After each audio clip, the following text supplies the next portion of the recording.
Insidious 6. Why have you brought us here? All of you are my ultimate weapon.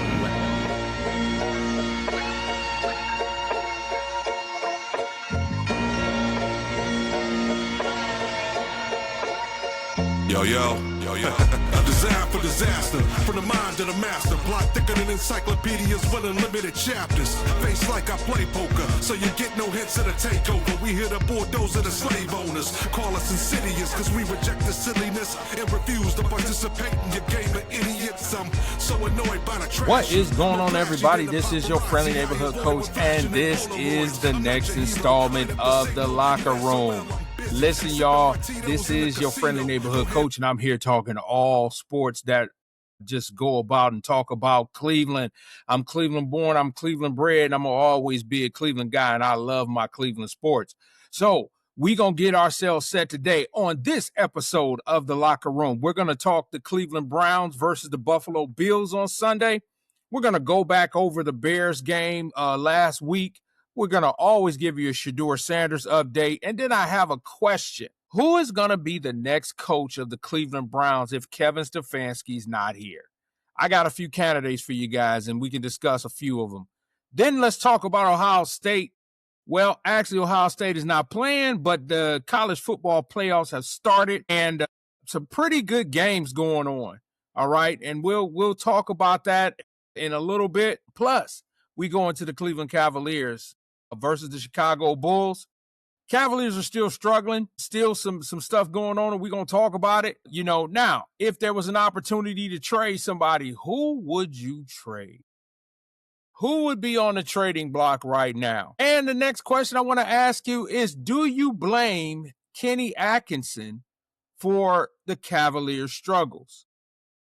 And then finally, in my coach's rant, I'm going to talk to you about Jake Paul and Anthony Joshua and the fight that they had last night, if that's what you want to call it. And I will give my observations on that. So let's get ourselves prepared and set for the Locker Room. Today's episode is sponsored by Preston Bless Juice Bar. Listen, y'all, Coach Young ain't going to never pump something that he wouldn't do himself. And I'm saying this New Year's coming up, and everybody needs to get their health and wellness together. Well, how about doing it through Preston Bless? Listen, Preston Bless is 100% fruit juice. It is juice that will help your ailments. It is juice that will refresh your body. It is juice that will refresh your mind. Listen, go to IG and type in Pressed and Blessed Juice. Or you can email at pressedandblessed@gmail.com. It's fresh, organic, freshly squeezed, fresh juice. And I'm telling you right now, it's going to be a blessing into your life. So if you want to change your health and wellness outlook, go to Preston Bless. And remember with Preston Bless, all right, the darker the berry, the sweeter the juice. All right, let's get this thing started. All right. So the Cleveland Browns are playing the Buffalo Bills this week. You got Shedure Sanders versus Josh Allen. All right. Buffalo Bills are having a wonderful season. They're vying for the playoffs. Josh Allen always is a part of the MVP conversation, and they're playing against the Cleveland Browns. Now, the Browns defense is going to come out. They're going to do some things. Myles Garrett has an opportunity to break the all-time sack record versus the Buffalo Bills. I'm sure the Bills are going to have things, so that Myles Garrett can't get off. All right. Nobody wants a record broken on their team. And so this matchup, I'm going to be honest with you. I'm a Cleveland fan. I love my Browns, but this is not a good matchup for the Browns. The Browns are not a really good football team. Their offensive line is absolute trash. And, I'm hoping that Shedure just stays upright. That's all I need for Shedure Sanders, to just stay upright and continue to improve. Now, I will say this, because I like to talk to my Shedurians, and I also like to talk to my naysayers when it comes to Shedure. I am neither. My goal is I want the best quarterback for my football team, and right now it is Shedure Sanders. And I feel that the Browns need to commit and place things around him to make him better. All right? Now, am I going to sit here and poo-poo on Dylan Gabriel? Absolutely not. because this offense is putrid. Whether it's Shedure Sanders behind it or whether it's Dylan Gabriel behind it, they could put Tom Brady behind this offensive line and running this offense, and Tom Brady would have difficulty doing it, okay? So my thing is, when it comes to the Shedure Sanders, Dylan Gabriel debate, I just go because of the fact that Shedure is bigger and he has kind of more of a pocket presence. He has improved each week, okay? And he's shown steady improvement each week. I believe if you put him behind a competent offensive line with the running backs that we have, get him some receivers, I think he will be a good quarterback. Okay, I'm not sitting here saying he's a franchise quarterback. Don't get me wrong. But I think he can be a very good quarterback. Could he possibly be a franchise quarterback? That's all up to Shedure. Okay, that is completely up to Shedure Sanders. All right. But they played the Buffalo Bills. I believe it's in Cleveland, if I'm not mistaken. I think Shedure will play better. You know, I think last week, if any criticisms came last week, I think he was keying on Harold Fannin Jr. a little bit too much. That's how he got the one interception. However, I believe that he absolutely positively trusts Harold Fannin. That's just a sign of trust that you can see. That he trusts Harold Fannin Jr., he trusts Isaiah Bond, okay? He doesn't really have that kind of chemistry with Jerry Jeudy. Jerry Jeudy, of course, I'm not going to get into Jerry Jeudy. I've talked enough to nauseam about him. I don't believe that Jerry Jeudy is the number one receiver. Jerry Jeudy is a secondary, possibly number 3. He's not a number 1, okay? And so I believe that they can get out of Jerry Jeudy what they can, but I believe they need to surround him with better receivers, okay? So Shedure, like I said, what I want to see from Shedure is I want to see steady improvement. Okay, I want to see steady improvement when it comes to Shedure Sanders. I want to see, I want to see him improve in his pocket presence. I want to see him improve in reading defenses. Right now, Shedure Sanders is a killer when it comes to man-to-man, but I want him to be able to process just a bit faster. Like I said, I know my Shedurians are going to come at me and, okay, whatever. I want to see this young man succeed, but I am going to be critical of him when I need to be.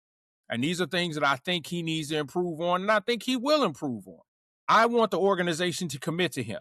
If the organization commits to him, puts the necessary pieces around him, stop having him throw at, was throwing at garbage cans and trainers and had some reps, then I think he would have been a little bit better, a little bit further along. Now, these next stretch of games are going to be tough for him. He's got the Buffalo Bills. I think the Steelers are in there, Cincinnati. Okay, so this is a good test for Shedure, all right? So, having said that, at the end of the season, there is a possibility that Kevin Stefanski will be relieved of his duties. Don't know. I'm just saying. It could be a possibility. Now, I will say this to my Cleveland Browns fans. Don't be shocked if Kevin Stefanski is brought back. I know y'all don't want to think that way. I know y'all ready to get rid of him. But do not be shocked if Jimmy Haslam and his group brings him back, okay? Now, if by chance that the Browns let Kevin Stefanski go, who would be the next head coach of the Cleveland Browns? Well, I got a couple people on the list. We talked about this on 3 the Hard Way, and while I have a second, I am a proud member of 3 the Hard Way Sports Podcast. If you have not subscribed, I want you to go to YouTube. I want you to hit 3 the Hard Way Sports Podcast.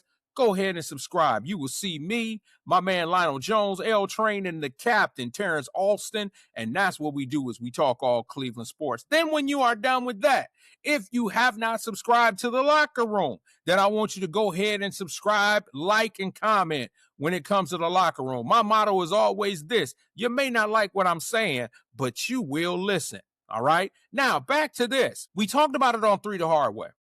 And I couldn't really address it because I was having some technical difficulties. All right. And I do apologize for that. It's like I had some technical difficulties today because I'm actually on a little bit later. I do apologize from that. But I will be back Saturdays at 11 a.m. Mountain Standard Time on Saturdays. All right. I think I got the bug taken care of. Well, I didn't. My queen did. So shout out to my wife, Treva, taking care of the big fella. All right, so there are some coaches that are going to be available. Now, I'm not going to get into all of them because there are a lot. There's a lot of pro coaches. There's a lot of college coaches that are out here that, that have been rumored, that are out here. But I'm just going to talk about a few of them. Number one is Mike McCarthy for the Green Bay. He was former coach for the Green Bay Packers and also for the Dallas Cowboys. All right. So I'm not going to get into the reasoning, but I'm going to tell you right now whether I want them or whether I do not. I do not want Mike McCarthy.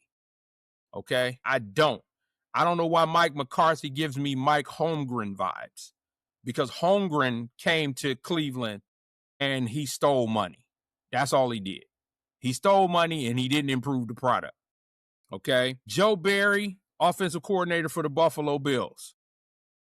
Okay, that makes sense. Doing well, had Josh Allen, which means he knows how to deal with quality quarterbacks. Okay? Jeff Hafley, Green Bay, DC. Okay? Then they talk about Cliff Kingsbury, Washington Commanders OC and Arizona Cardinals former head coach. Okay? I think what the Browns need is an offensive-minded kind of coach. I'm hoping that if that be the case, we can find that offensive-minded kind of coach and still keep the defense intact. Okay? Another one is Brian Flores. Now, he's the DC in Minnesota, and he's one of my leading candidates. However, I don't think Brian Flores will get a head coach's job because of the debacle that happened in Miami. Of course, Miami wanted him to tank.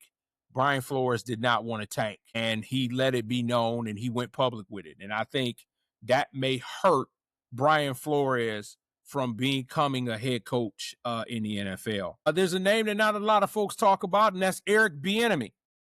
Eric Bieniemy at one point in time was one of the, I believe he was offensive coordinator in Kansas City. Okay. Former Colorado Buffalo, former, NFL running back. My leading candidate, the one that I would like to see, and I'm not going to take credit for this. Shout out to the captain, Terrence Alston. He brought him up, and that is Byron Leftwich. Byron Leftwich, I think, would be a great head coach in Cleveland. Former NFL quarterback. I think he could develop Shedure. I think this offense would be off the ground. So that would be my leading candidate is Byron Leftwich. Of course, Jim Schwartz. I believe that the Browns should offer. Now, mind you, if Kevin Stefanski is relieved of his duties, I believe that Jim Schwartz should be at least talked to about it. Jim Schwartz has, and I know everybody, when they talk about Jim Schwartz, talks about the 0-16 season in Detroit. Listen, I just see what he would bring to the table, and that would be a level of discipline that the Browns need. So the first person I would offer the chance to interview for the position, is Jim Schwartz. I think he would be a great candidate. And if he did not decide to be the head coach, I would do everything in my power to keep him as defensive coordinator. The coach that comes in would have to keep him as defensive coordinator. Okay? Because if you just came in and you had a decent offense, it doesn't have to be world beating. The way this defense was playing, if the offense gives you 21 to 24 points, the Browns are in the playoffs just with this defense alone. That's my opinion.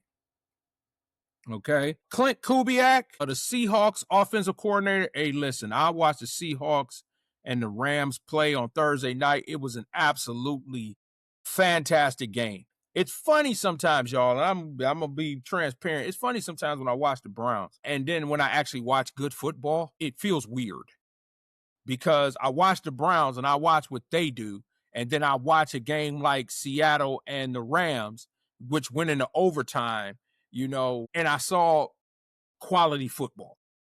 So Clint Kubiak is the Seahawks offensive coordinator. He is another candidate. My couple of candidates, like I said, is Byron Leftwich and Jim Schwartz. And third is Brian Flores. All right. So those are just a few. Okay. I heard Mary Kay Cabot this week, and of course, she's a legend in Cleveland sports. She said like I said, there's a possibility of Kevin Stefanski coming back. Only reason I disagree is I think Kevin Stefanski has took so much heat, rightfully so, that I don't think he wants to be in Cleveland anymore. I think his mindset is to move on. So I think if the Browns don't let him go, I think he'll step down and leave. Okay. And I know there are a lot of other things that are involved with Kevin Stefanski. Kevin Stefanski would just fall on the sword. I think Andrew Berry will be elevated. I don't think he would be fired. I think they would find a new coach and a new GM, and Andrew Berry would go higher up into the office. I believe that Andrew Berry will replace Paul DePodesta and whatever he did. Okay. All right. The college football playoffs is taking place right now. I know Tulane was losing to Ole Miss. I know Texas A&M lost to Miami, which was a shocker. Miami pulled it out. And so I believe the winner of the Texas A&M Miami game plays Ohio State. So it's going to be Miami and Ohio State in the playoffs. And then Ole Miss, I believe, is they'll either get Indiana or Georgia. Don't quote me on that. I don't have it in front of me. I apologize for that. But there were some good games. Pretty good games. The game actually last night was Bama and Oklahoma. Oklahoma blew a 17-point lead, y'all. They was up by 17 against Bama, and Bama ran off 24 unanswered points. And they did it in succession. And so, shout out to Alabama. I believe they play Indiana. So I think it's going to be Alabama and Indiana, y'all. So the college football playoffs have started. It's getting ready. It's getting serious already. And I like the quality of football that's being played. So looking forward to Ohio State. I'm not sure if it's next week. So I'm just looking for them to go ahead and get started on this run. All right. Listen, once again, if you have not subscribed to the Locker Room, what are you waiting on? Go ahead, go to YouTube, hit the Locker Room. All right. And go ahead and like, comment, and subscribe to the Locker Room. Then I want you to go to 3 the Hard Way Sports Podcast.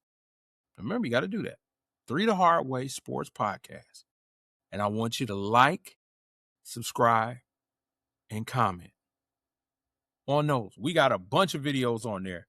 All right. A lot of conversation going on. We do a mystery Browns player. We do our APBs. Okay. Our tour days with Coach Young. It's a whole lot that goes on with 3 the Hard Way. So go subscribe. My man L Train, the captain, Terrence Alston, them are my guys. We just have a great time talking Cleveland sports. So I want you to go and subscribe.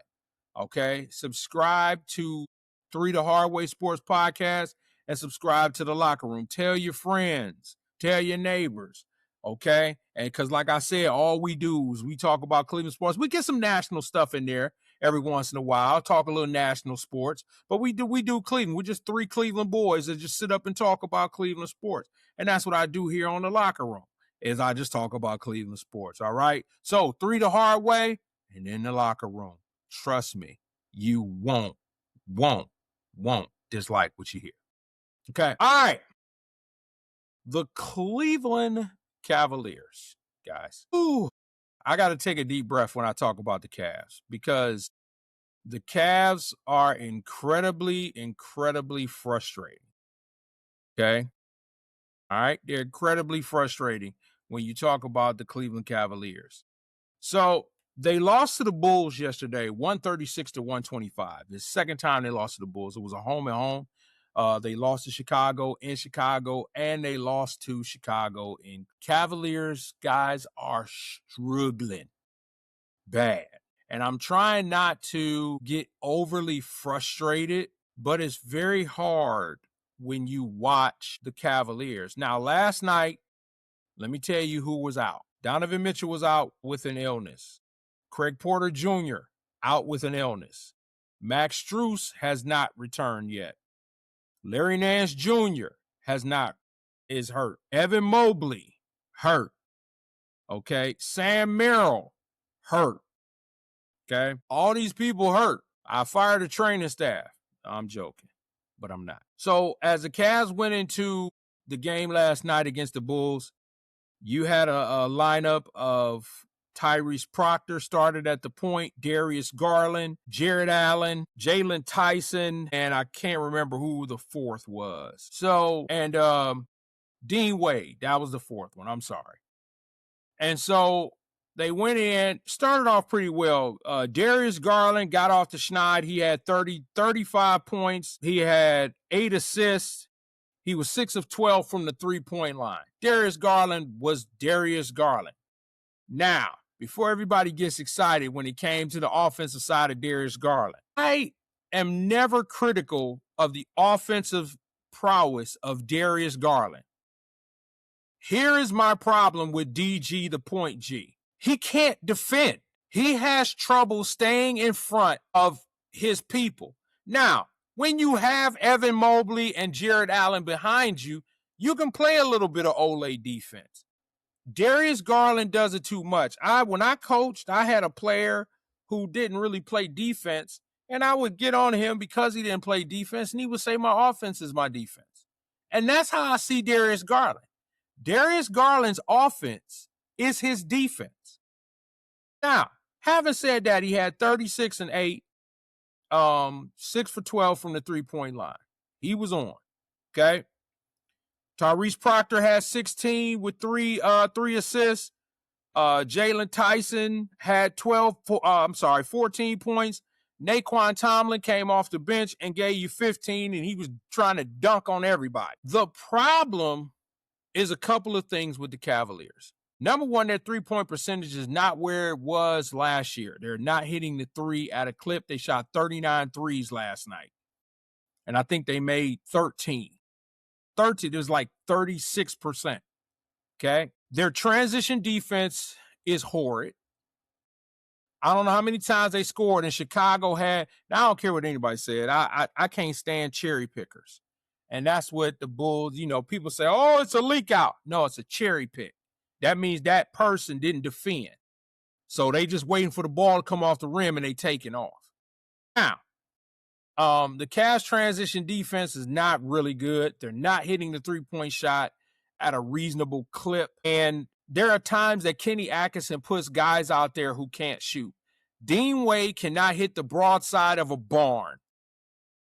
And we constantly keep putting him on the floor. There was a moment last night that Darius Garland took a shot, hit the floor. And as they were going to pick him up, the camera panned to him, and you could see him physically say to Dean Wade, Dean, shoot the ball. He's petrified in shooting the ball. Dean Wade, if he cannot score, he does defend really well, but on the offensive end, you're playing 5-on-4. You don't have to guard him. Same applies to Lonzo Ball. Lonzo Ball, I believe, had 8 points last night, which was pretty decent for Lonzo Ball. Lonzo Ball can't shoot. And what's going to end up happening if they make the playoffs? You're going to see teams sack off Lonzo Ball. They're going to dare him to shoot the ball, okay? Naquan Tomlin had a really good game. I believe it was his birthday yesterday. He had a really good game. He came out. He brings energy. He brings intensity. He brings it, okay? He had 14, all right? He mixes it up, okay? Jalen Tyson was kind of off last night. Although he gave the effort, he was kind of off. But you can't expect him to do it every night. DeAndre Hunter needs to be on the end of the bench.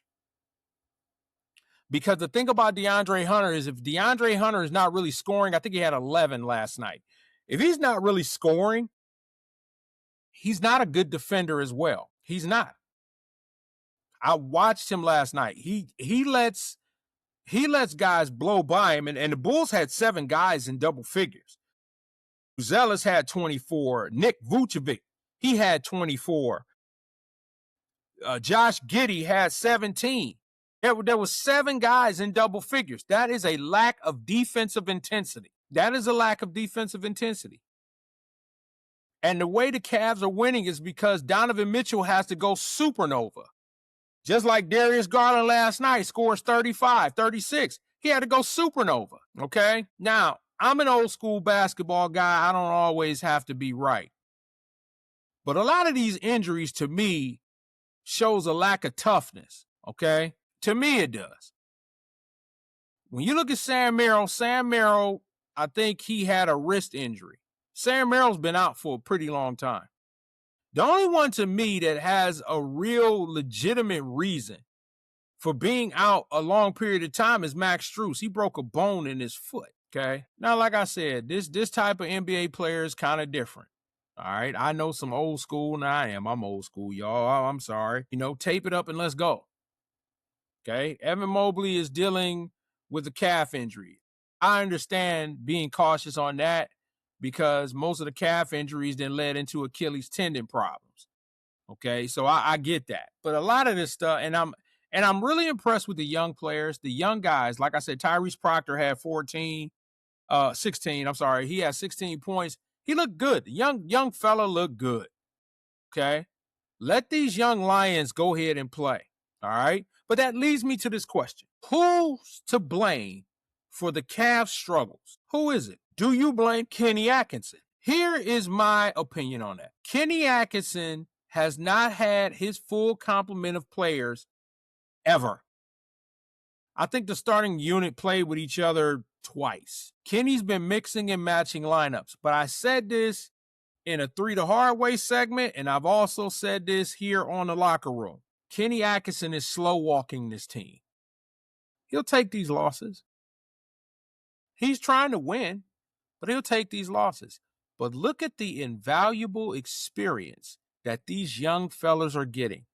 Your Luke Travers, your Jalen Tysons, your Tyrese Proctors, okay, your Craig Porter Jr., all right?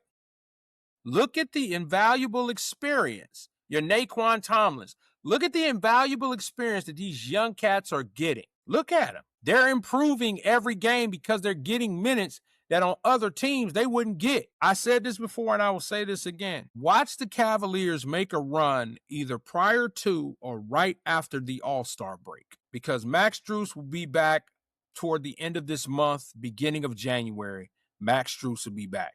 You're going to start seeing January, February, guys are going to start getting healthy. Right now, the Cavaliers are in a play-in position. They won't be there by the end of the season. They're letting all these other teams beat the crap out of each other, and they're going to come back, and they're going to be fully healthy, and they're going to start playing Cavs basketball. We just got to stay patient. And it's hard for me, y'all. It's hard for me to stay patient.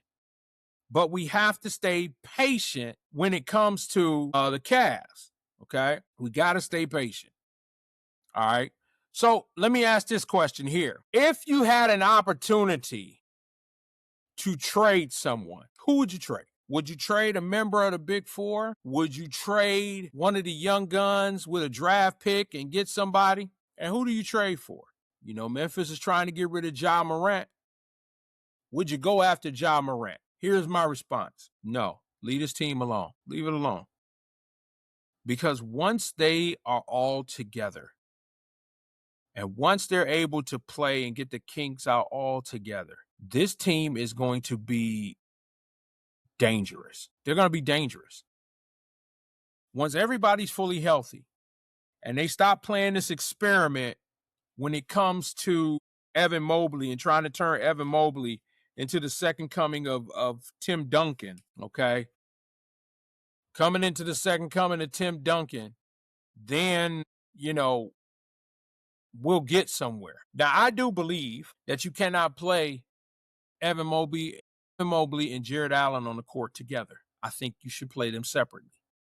I think Kenny should be playing Evan at the 5, putting Hunter at the 4, Jalen Tyson at the 3, Garland and Mitchell, okay?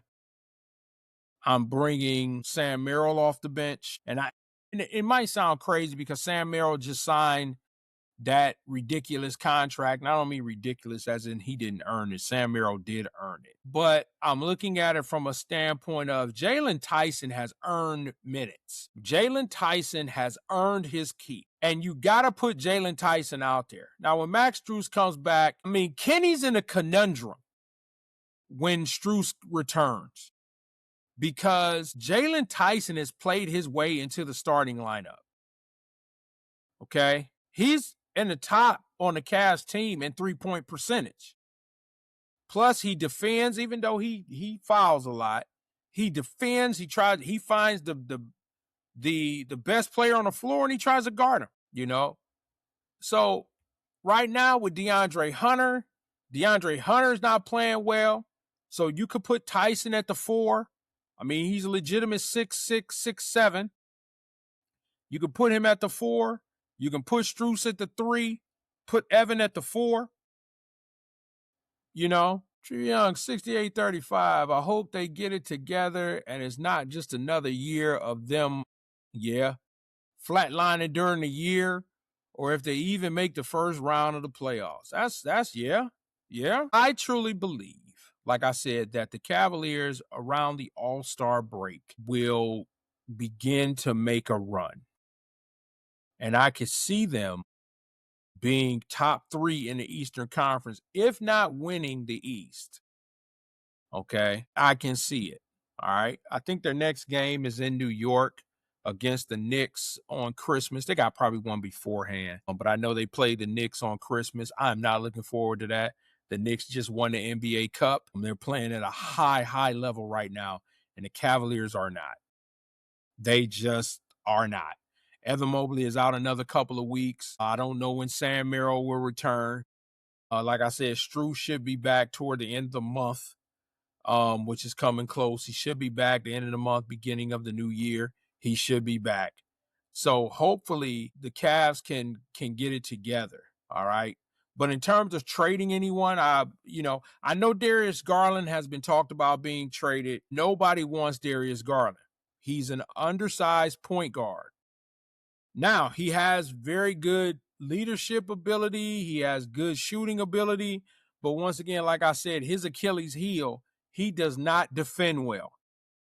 And I don't care what anybody says. I've watched Darius Garland since he was a rookie in the league. Darius Garland, even until this point, does not defend well. He is not a good defender. Okay? That's what's killing them right now, is they're not able to defend like they should. But we will see in these next few, because it's still early in the season, everybody. That's the thing. It's still early in the season. We haven't even gotten to the midpoint of the regular season. So I'm telling Cavs fans, everybody calm down, relax. I know they're frustrating as heck. I know they will work your nerves. I get it. But you have to just be patient. I believe in Atkinson. I believe in Kenny. I do. And so because I believe in Kenny Atkinson, I'm going to give him the benefit of the doubt. Now, if the Cavaliers turn into a play-in team or if they miss the playoffs, my mind may change. But the only reason that I believe in Kenny is because I've seen him do it. He's been around great coaches. Steve Kerr, he had his chance in Brooklyn. He did a decent job in Brooklyn. They just got rid of him for Steve Nash because they created their big 3 with Kevin Durant and Kyrie Irving, and James Harden. So they didn't think he could coach those 3 superstars, which Kenny Atkinson could have. But that's neither here nor there. I believe in Kenny. What do I think is wrong? What I think is you got players in there who think they can cruise through the regular season and just go into the playoffs. This is what I see. The only person that I see out there that's actually, other than the young guns on the bench, that's out there giving 150 is Donovan Mitchell. And the reason I don't want Spider to give 150 every night is because he's done that during the regular season and then flamed out in the playoffs. No. Donovan Mitchell needs help. And he needs help from Evan Mobley. He needs help from Jared Allen. He needs help from Darius Garland. He needs help. And he's not getting it. He's not getting it.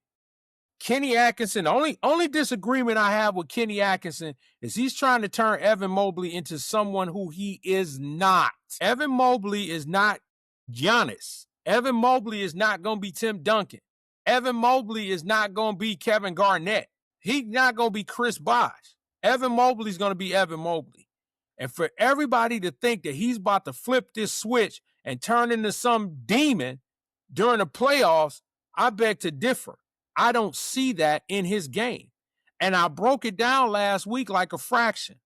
I know Paul Pierce, segue real quick. Paul Pierce said Michael Jordan didn't have a bag, which was the dumbest thing I ever heard, but it's Paul Pierce. And Kevin Garnett corrected him. Evan Mobley does not have a bag. When you look at Evan Mobley's post game, back to the basket, he doesn't have one, y'all. That's why he avoids going on the box. That's why he'll face up and he'll roll, try to penetrate to the middle. He doesn't have a bag on the post. Watch Evan Mobley next time he plays. Evan Mobley does running hooks every once in a while, tries to get to the cup, tries to use his dribble because he can handle somewhat as a big man, but he's trying to get to the cup. But if you throw the ball in the post to him with his back to the basket, he's not strong enough to back nobody down, and he doesn't have an arsenal. Tim Duncan could have his back to the basket, and I'm not comparing him to none of them. So all my trolls that's going to come on, well, you think he's Tim Duncan. No. Tim Duncan had a bag. He had various spin moves on the box. If he faced you up, he could shoot that ball off the glass. KG from 10 to 15 feet out could hit that jump shot, but he also could get you on the box, and he can put you in the danger zone in the box. Okay? Chris Bosh being a lefty. Chris Bosh could have that fadeaway. Okay? LaMarcus Aldridge could get you down there and put you in a trick bag. You see what I'm saying? Watch Evan Mobley and tell me he has a bag. He doesn't. Neither does Jared Allen, okay? Jared Allen has a couple jump hooks. Okay. He'll shot put from free throw line extended, okay? At least Bryant, when he comes off the bench, actually can hit a three-point shot. I said Evan Mobley's a shooter. He's not a maker. If I'm coaching the Cavaliers, Evan Mobley wouldn't shoot a three-point shot until he gave me 6 in the paint. I don't care if it's jump hooks. I don't care if it's from the free throw line. You got to give me 6 points in the paint before you could go out there and shoot a three-point shot. That's just me. So we'll see how this turns out. The Bulls did a pretty good job. They're not a really good team. I'm not really impressed with the Chicago Bulls. They run, but Josh Giddey's pretty decent. Isaac Okoro, whenever he comes back to Cleveland, he's going after it. But do I see the Bulls making the playoffs? I think they'll be a play-in team. I don't see them being very high in the Eastern Conference. So we'll see if the Cavs can turn it around. Listen, one last time, if you have not subscribed to the Locker Room, I don't know what you're waiting on. Get on YouTube here and hit the Locker Room 34 and go ahead and subscribe, like, and comment. All right. I appreciate all y'all comments, whether it's positive or negative. Okay. And I try my best to answer everybody's comments, even on my YouTube shorts. I try to answer all y'all comments. Okay. All right. Even the ridiculous ones. I had somebody comment, said I was racist because I compared Shedure Sanders to Joe Flacco. And so when I say, you may not like what I say, but you will listen, I might put a caveat to that. You may not like what I say, but you will listen. But I need you to listen in its entirety. Some folks just take stuff out of context because they don't listen to the whole statement. I said Shedure Sanders is better than Joe Flacco right now, not in Joe Flacco's entire career. He's a Super Bowl champion, possibly will be a Hall of Famer. No, I'm saying right now in Joe Flacco's career, I think Shedure Sanders is a better quarterback. He's younger. Okay.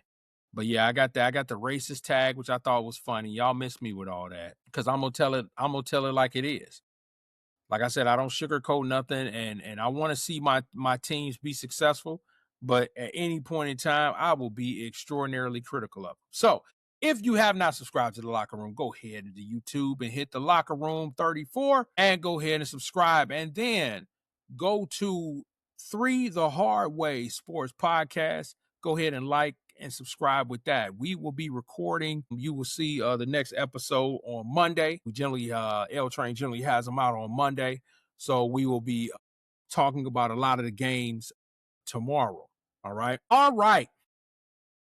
So my last segment, guys, is the coach's rant. I come on here, I'll go through all kinds of Cleveland sports, but I always have a coach's rant at the end. Last week it was Johnny Football.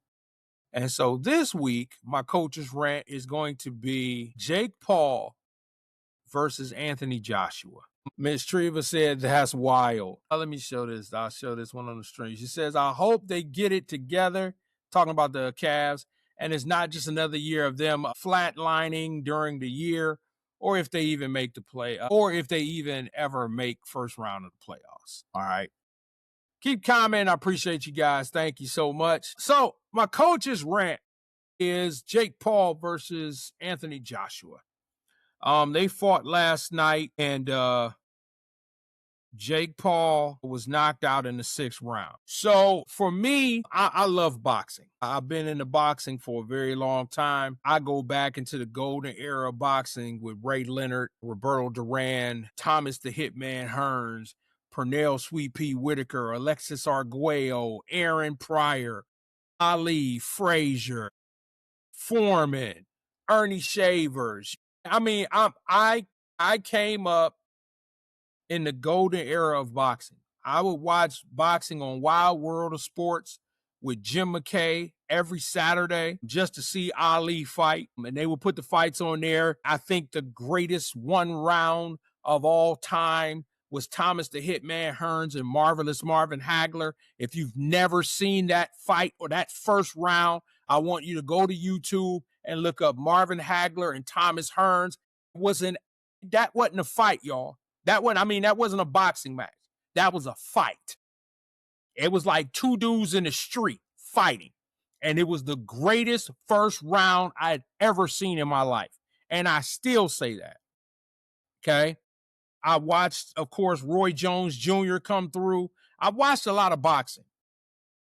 So when don't get me wrong, I didn't spend a whole lot of time watching it because I think, for me, Jake Paul is an entertainer who boxes. And don't get me wrong, he's had boxing training, but I can't legitimize him because of the people who he's fought. Okay? And the way that those fights took place. I don't care what nobody says. That fight against Mike Tyson was an exhibition. It was not a fight. Okay? It wasn't a fight. We got, Wild World of Sports. I remember Ali on there with Cosell. Yes. Howard. This is Howard Cosell. Yeah. Remember Cosell. But I can't legitimize Jake Paul because of the people who he fought before. I can't. Like I said, the Mike Tyson fight, I think, was an exhibition.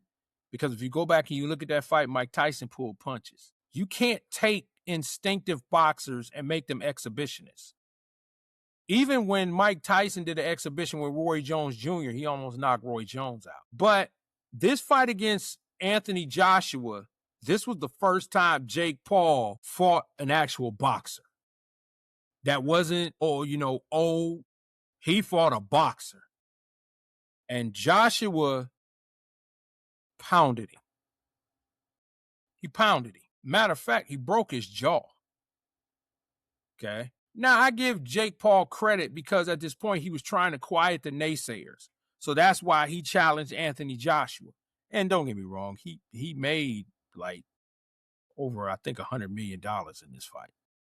So Jake Paul ain't stupid. Okay? He's made money. All right. And Anthony Joshua, I think, got $60 million. So that was, great payday. Okay. But it shows that Jake Paul needs to fight more fighters. I'm not saying that Jake Paul can't box. I'm not saying that Jake Paul is not a fighter. I'm not saying that. But when you start fighting palookas and bums and, guys who not boxers, when you fight guys like that, How does that make you better? Yeah, he got his jaw broken. How do you get better? Okay? How does that happen? How can you get better by fighting guys who are not boxers? Anderson Silva, fighting those guys. You know what I'm saying? How can you get better? Right now, even though he got knocked out, this fight will make Jake Paul better. Because what is he going to do? He's going to go back to the lab. He's going to work even harder. Now, Anthony Joshua is a big guy. He fought a heavyweight, a legit heavyweight. Okay? And he felt it.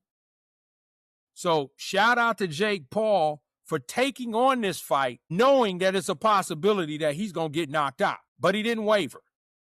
But now, for me, if I'm in the camp of Jake Paul, now I'm looking for legitimate fighters. I'm looking for fighters that I can fight, that if I take an L, it's going to make me better, okay? So I'm not sitting here dogging Jake Paul. I'm just saying that I couldn't legitimize Jake Paul as a professional fighter because of the people who he was fighting. Now with this, with Anthony Joshua, I can now say, okay, Jake Paul is a boxer. He got knocked out. That happens. When you go into the boxing ring and listen, man, the greats get knocked out. Ali got knocked out. Ray Leonard got knocked out. You know what I'm saying? These guys get knocked out. Anthony Joshua's been knocked out. It's going to happen. But now, what will legitimize Jake Paul is the next fight that he has. Who is he going to fight? You know, is he going to fight the person that's working behind the counter at McDonald's? Or is he going to go and look in that top 10 and grab somebody out of that top 10, whether it's middleweight, whether it's heavyweight? I think Jake Paul is more of a middleweight than a heavyweight. Okay? I think he should trim down and become a middleweight. I think Jake Paul could be a tremendous middleweight boxer. I don't think he's a heavyweight. He saw that yesterday what the heavyweights do. I think he's a middleweight. Okay? And I think he's got the work ethic and the body frame to become a middleweight. So I can see Jake Paul being a middleweight boxer and actually being a champion. Because he does, listening to his interviews, it's not that he does not take the sport seriously. He's an entertainer. He does take it seriously. But I need him to really focus in on the art form that is boxing. I really need him to focus in on that. And I think if he went down to middleweight, focused in on the art form, I think Jake Paul could be a champion. Legitimately. Okay. Right now, he making money. He entertaining. You know, he's made a lot of money doing this. But I'm about the science and the sweet science of the sport. Okay. When people talk about Floyd Mayweather was undefeated.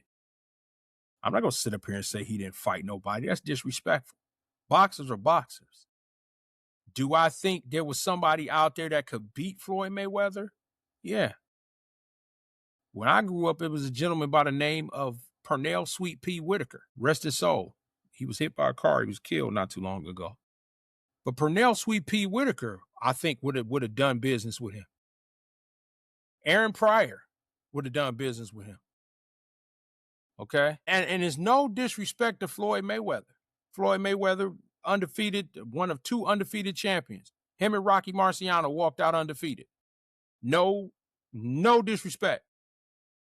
But when you talk about styles, where Floyd avoided to get hit, Sweet Pea hits you. So I would have, when you want to talk about matchups like that, I would have loved to see Sweet Pea Whitaker and Floyd Mayweather. But Jake Paul, I believe if he gets in the gym, trims down, goes middleweight, really focuses on the sport, I think he could be a champion. And I could be wrong. And I know some people are going to come in my comments and tell me I'm wrong. But I think right now, once he gets his mind out of the entertainment side of it, trying to entertain fans and really focus in on what this sport is all about, I think he'd be a credible boxer. I do. I really do. And I believe that. All right. So that's my coach's rant. Listen, everybody, that is it for me. I'm getting ready to slide up out of here. Like I said, if you have not subscribed to the Locker Room, I double dog, triple dog dare you to subscribe to the Locker Room. to comment and share. Share with a few people. I need people so they can come in. And like I said, all my Cleveland people from Harvard Ave on, come on in. Come on in. All right. And let's talk some Cleveland sports. All right. All right. Y'all be safe, man. Hey, happy holidays to each and every person that comes across here. I want to send a special shout out to my youngest son, Joshua, whose birthday is today. He is 20 years old. Love you, boy. Hope you enjoy your birthday, man. You only turned 20 once, man. Proud of you. All right. All right. You guys will see me on Monday on 3 the Hard Way. In the meanwhile, love on somebody. Tell somebody that you love them. Don't always assume that they know. I'll see you guys later.